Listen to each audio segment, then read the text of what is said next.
Bienvenue tout le monde sur la chaîne Question de Perspective et aujourd'hui sur mon analyse du jeu The Finals. The Finals est tout simplement le nouveau jeu gratuit disponible sur Steam dans lequel vous incarnez un gars avec un gun ou une fille avec un gun et que vous vous promenez sur la map pour détruire les autres. Et oui, The Final est le nouveau FPS gratuit. Donc sur ce, on va se lancer sur les images. Donc, quand vous commencez The Final, vous pouvez choisir entre trois classes. Heavy Build, Medium Build, Light Build. Évidemment, après une game, vous débloquez un autre. Après 2 games, vous avez tout débloqué. Faites-vous-en pas sur votre choix de départ, ça n'a vraiment pas d'importance. Vous êtes ensuite lancé dans le tutoriel. Donc, comme tous les jeux classiques, vous avez votre gun, vous avez votre vise. D'ailleurs, vous pouvez changer votre vise, comme elle ressemble et la couleur de celle-ci avant de vous lancer dans votre première partie, même dans votre menu de launch du jeu. Puis ça, j'apprécie l'accessibilité de base. Merci. Des fois, j'oublie de changer ma crosshair pour genre une semaine de jeu parce que je suis cave puis j'oublie que c'est une option. Merci de me l'envoyer dans la face. Merci, merci, merci.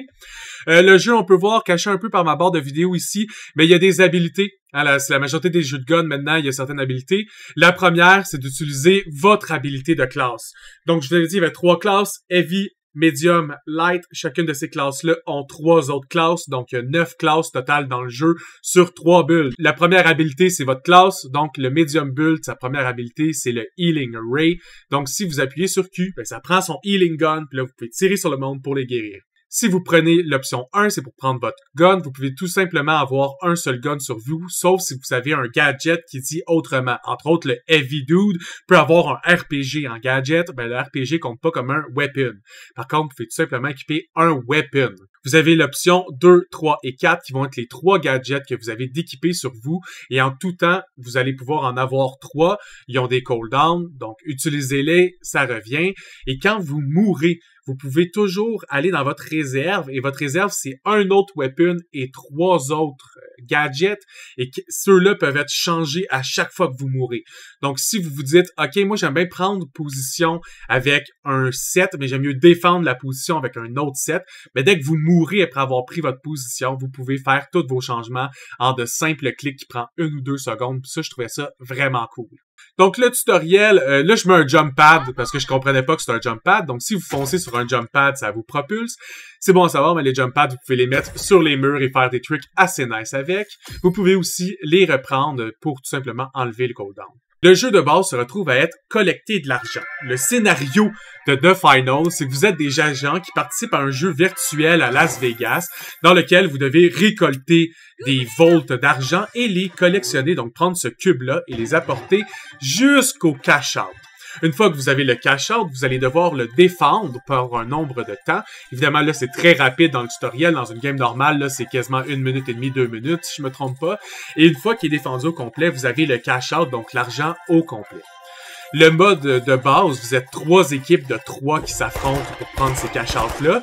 Et dans l'autre mode, qui est un peu plus chaotique, c'est 4 équipes de 3. Mais là, au lieu de devoir prendre des cash-outs de cette façon, tout le monde peut se voler de l'argent. Vous avez de l'argent sur vous. Si je vous tue, je prends votre argent.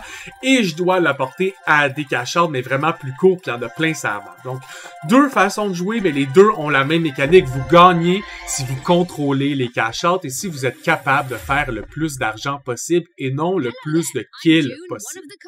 Donc, comme tout jeu gratuit, ils font leur argent avec les Battle Pass. Si vous décidez d'acheter la Battle Pass, vous avez des récompenses supplémentaires. Rien qui va venir vous avantager dans le jeu, mais qui vient augmenter votre expérience, soit par des cosmétiques sur votre gun, sur vos costumes, sur des bling-bling à mettre sur vos guns, sur des emotes, sur des sprays, sur quoi que ce soit que tous les autres jeux de gun ont déjà inventé pour faire dépenser de l'argent, là, sur l'aspect Battle Pass, expérience de jeu, comment je me sens quand je joue au jeu, c'est très similaire à presque tout ce qui existe.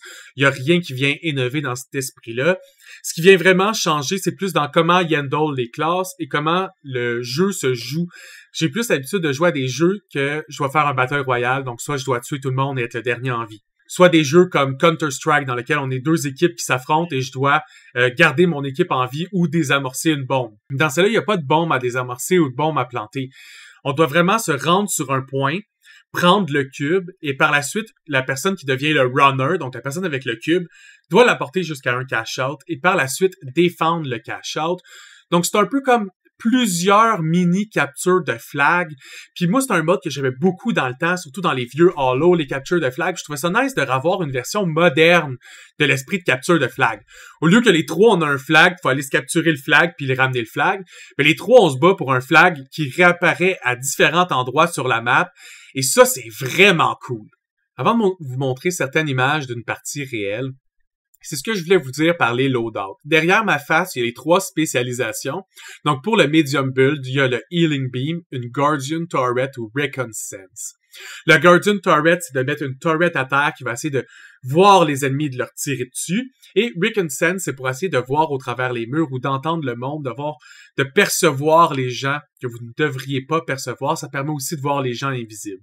Après, vous avez ce que je disais, les weapons. Vous pouvez tout simplement en avoir un à la fois sur vous. Mais pour le build de Medium, vous vous retrouvez à avoir 6 choix. Donc, qui va de pistolet à Riot Shield à mitraillette et shotgun. Le dernier onglet du loadout, c'est donc vos gadgets. Comme je vous disais, vous en avez 3 sur vous. Et vous pouvez en avoir 3 de plus dans votre réserve. Les diamants qu'on voit ici se débloquent entre chaque partie. Vous pouvez en accumuler jusqu'à 3000 sur vous. Donc, c'est important d'en dépenser. Et quand vous en avez assez, vous débloquez le skill et vous pouvez l'avoir à jamais sur vous. Vous pouvez un peu changer le style, pas juste le costume de votre personnage, mais bien un peu de trait de son visage, un peu de trait de ses cheveux ou de couleur de cheveux ou l'expression qu'il y a en général. Évidemment, vous pouvez acheter des skins et des costumes, là. Comme je l'ai dit tantôt, c'est pas juste la Battle Pass où vous pouvez mettre de l'argent pour avoir les coins du jeu et donc, après ça, vous pouvez acheter des choses particulières. Des choses importantes à savoir aussi, c'est que le Medium Build a Medium HP, le Heavy Build a vraiment beaucoup d'HP, puis le Light Build a pratiquement pas d'HP. Toutefois, le Light Build a des choses pour se déplacer vraiment rapidement sur la map. Le Medium Build est fait pour essayer de se battre en Medium Range. Et le Heavy Infantry, ben, il y a plein d'HP, il y a souvent des gros guns à 100 balles qui peut grêler longtemps, ou un gros Sledgehammer avec lequel tu peux frapper. Un truc qui est quand même très cool, c'est qu'on se retrouve à avoir un jeu où que les armes physiques aussi sont bonnes. Tu sais, souvent des jeux qui vont vous mettre des armes de mêlée, mais concrètement, les armes de mêlée suck. Non, dans ce jeu-là, sont vraiment bonnes. Il y a certaines maps que pouvoir utiliser le Sledgehammer et de déconcrisser la map, parce que c'est ça qui est le fun aussi. La map se décalisse. Je vais vous le montrer d'ailleurs sur d'autres images. Donc, quand vous lancez une partie, ça vous dit vos alliés vont avoir quoi comme loadout. Donc, vous pouvez changer votre loadout. Ça vous dit aussi le nom que votre équipe va avoir. Hein. C'est une compétition simulée à Las Vegas. Donc, c'est comme si vous aviez des noms d'équipe pour que les annonceurs puissent vous cheer up, puis vous annoncer, puis vous dire quand vous faites des bons coups, puis tout. Ça, c'est quand même nice. À chaque fois que vous mourrez, vous avez un timer. Si vous pouvez vous faire res par un teammate pour vous res plus vite, puis exactement à la même place. Vous pouvez attendre la fin du timer pour res dans un checkpoint, comme un endroit qui a été déterminé sur la map. Ou vous pouvez être team wipe au complet, puis ça reset vos timers de death, puis là, vous devez toute la team attendre un nombre de temps spécifique, et par la suite, vous revivez tous en même temps. Vous avez des gros pads pour faire jumper. Ça, c'est ce que je voulais vous montrer qui est le plus le fun dans ce jeu-là. La verticalité du jeu est tout à fait incroyable. Habituellement, dans les jeux de gun, on se retrouve sur une map qui est très 2D. C'est rare qu'on peut monter sur des buildings, ou souvent, si on peut monter en hauteur, il va y avoir un normal puis un heaven. T'as souvent juste 2 niveaux de hauteur à regarder. Dans ce jeu-là, c'est pas le cas. Même au début, vous voyez, je me suis pitché dans le vide. Je savais même pas qu'il y avait du vide. Moi, je suis pas habitué que j'arrive au bout d'un building, puis au bout d'un building, c'est juste la fin de ma vie si j'ai pas checké comme du monde. C'est quand même vraiment très divertissant. Puis il faut pas oublier qu'en plus d'avoir une très très haute verticalité, donc vous pouvez arriver dans des buildings, là. Comme là, j'étais 4 étages quasiment plus haut que ce que je viens d'arriver, puis je suis sur un autre toit dans la personne que je regardais, je veux dire. Mais cette verticalité-là est cool. Ça fait que, de temps en temps, il y a quelque chose qui va apparaître au 3e étage, mais tu peux arriver au 2e étage, envoyer une C4 sur le plafond, puis faire tomber ton objectif au 2e étage. Fait que la personne qui est en train de défendre au 3e étage, il faut qu'elle saute pour te rejoindre au 2e parce que tu viens de leur voler leur objectif. Fait que tout ça, c'est à prendre en considération que certains trucs dans la map, ça qui peut boucher des trous, donc il y a une goo grenade que vous pouvez lancer, puis ça va vraiment bloquer le truc, ou vous pouvez, au contraire, détruire les choses si vous voulez pas les utiliser pour vous défendre. Vous avez plusieurs gadgets qui ont des effets complètement différents. C'est très, très, très high-octane action pace. Pour vrai, j'avais de l'adrénaline dans le tapis quand j'ai fait la démonstration de ce jeu-là. J'ai l'habitude de jouer à des jeux de gun puis être assez relax. Je suis souvent l'esprit stratégiste. Je vais comme, OK, la map, elle se passe comme ça. On peut essayer d'avancer lentement dans cet angle-là. Vous allez voir, le monde va se cacher de tel endroit ou tel endroit parce que c'est comme les checkpoints à regarder dans la map sont faciles à voir pour moi, comme entre autres quand je joue à Valorant, c'est ma bonne exemple de ce que je veux dire par ça. Valorant, c'est très linéaire, t'as Heaven souvent, puis t'as le plan normal, ben t'as pas beaucoup de verticalité.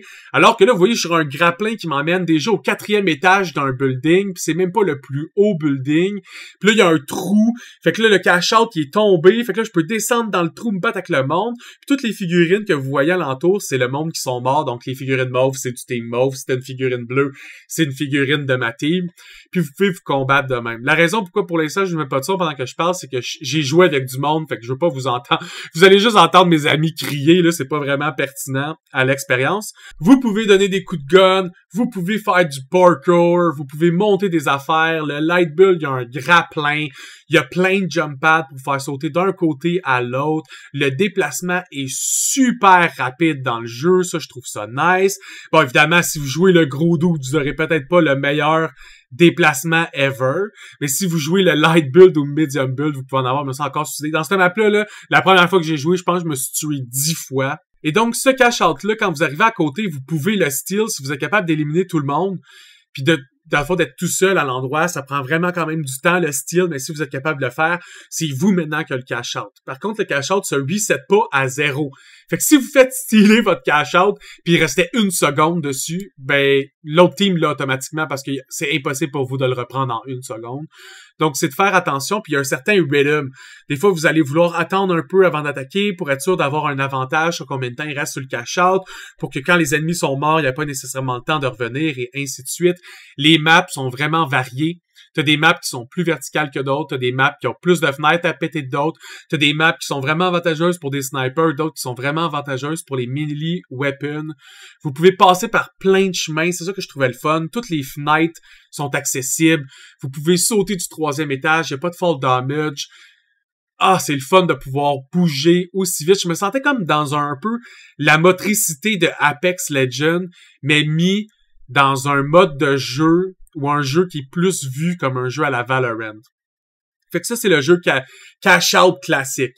Quand tu réussis un cash-out, tu fais 10 000 $. Si tu as 20 000 $, tu gagnes. Donc, suffit d'avoir 2 cash-out pour gagner la partie. L'autre mode, c'est de faire de l'argent. Je pense que c'est la première team à 40 000 ou à 50 000. Mais tu peux voler de l'argent à l'autre team. C'est vraiment différent comment tu récoltes de l'argent. Et les ranks sont vraiment différents parce que vu qu'ils simulent un événement à Las Vegas digital, ben le mode rank, c'est un tournoi.